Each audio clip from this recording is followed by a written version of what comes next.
আসতেছি।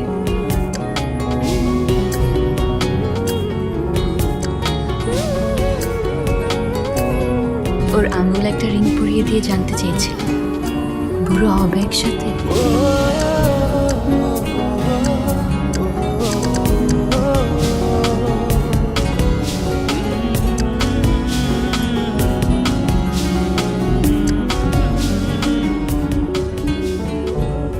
বিয়েটা হওয়ার কথা ছিল আমাদের, কিন্তু হচ্ছে শুধু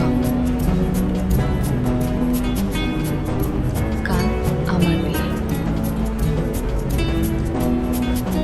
আমার বিয়ে হচ্ছে ঠিকই, কিন্তু ওর সাথে বিয়ে হচ্ছে। হ্যালো, কি করছেন? না তেমন কিছু না। অনেক রাত হয়ে গেছে, ঘুমাবেন না?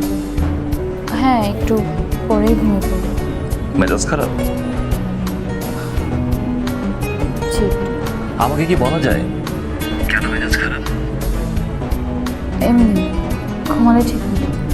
আচ্ছা ঠিক আছে, আপনি তাহলে ঘুমান। জি। কাল আমাদের জীবনের সবচেয়ে স্পেশাল দিন।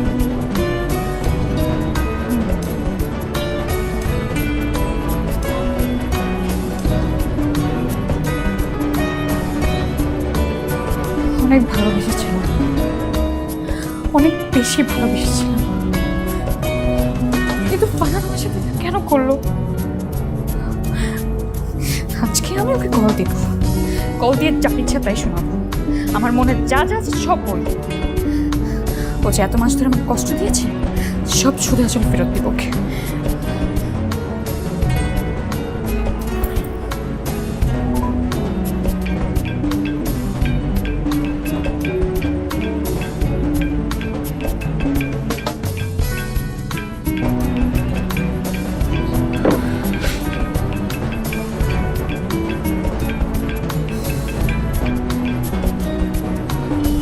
হ্যালো, নাম্বার মনে আছে? হ্যাঁ আছে। ও, জেনে খুবই খুশি হলাম আমি। আপনার কাছে আমার সাথে আমার নাম্বারটা বেশি গুরুত্বপূর্ণ। মানে আপনি আমাকে ভুলে গেছেন, কিন্তু আমার নাম্বার ভুলে গেছেন। আর কিছু বলবেন? কেন? গার্লফ্রেন্ড কল ওয়েটিংয়ে পেলে প্রবলেম হবে?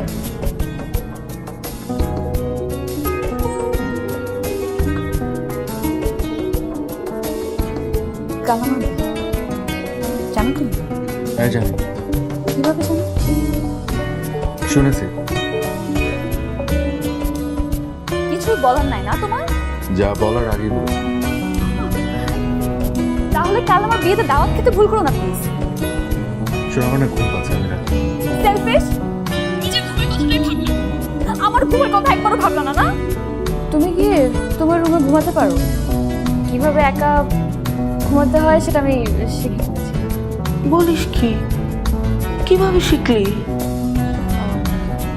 ইউটিউব থেকে। ইউটিউব থেকে। ইউটিউব এখন ভয় দূর করা শেখায় নাকি? হ্যাঁ মা, ইউটিউব এখন অনেক কিছু শেখায়। তুমি যাও। দেখ যুগ কোথায় গেছে। ঠিক আছে, তুই ঘুমা, তাহলে আমি যাই।